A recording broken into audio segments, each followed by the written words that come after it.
It's Small Business Advice Week this week, and yesterday we were talking on the programme about the DNA of an Entrepreneur survey, which pretty much said that it's not looking too bad out there in business land. If you're an SME, things are looking much brighter than they did a year ago. Well, today I've been talking to business advisor and entrepreneur Darshana Ubl. Now, she's an ambassador for the Small Business Week, and does the result of yesterday's survey mirror her own experiences? Yes, it does, actually.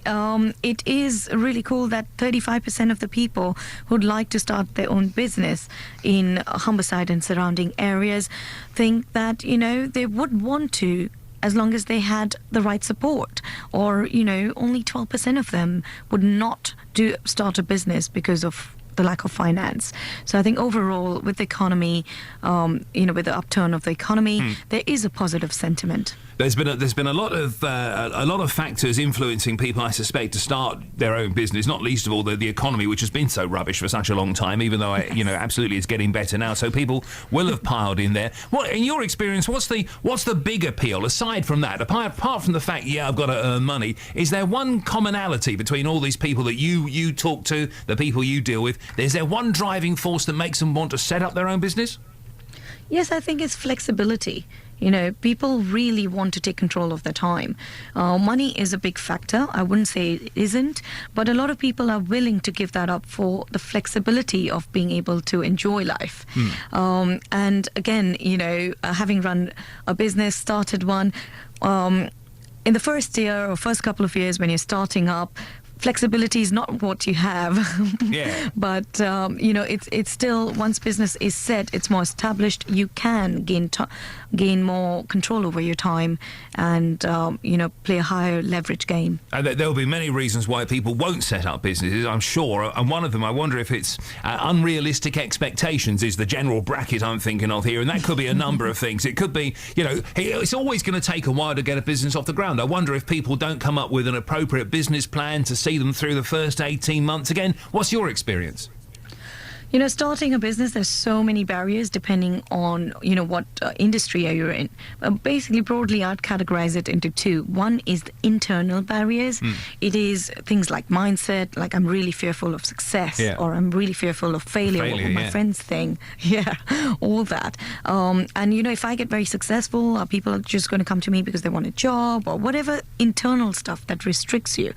On the other end, you have the external world stuff, and that is the real thing which will actually affect your business, which is, do you have a sound business plan? Is the strategy right?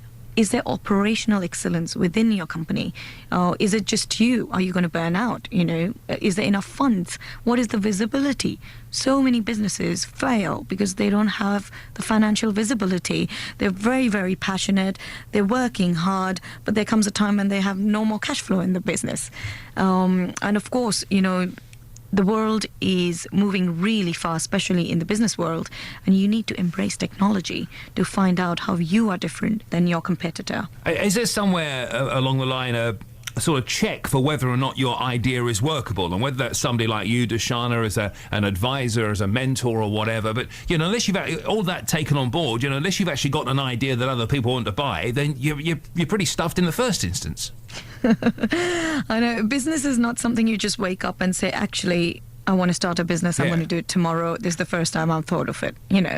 Like most things in life, you've got to be prepared. You've got to be aware, first of all, what is required. You need training, as you've suggested. Yes, having a mentor is great.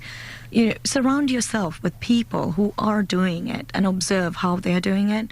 I've learned a great deal from my mentors, from people I've observed, the questions I've asked. And I worked for other people for 11 years before I started my business. Yeah. And even when I started my business, it wasn't easy.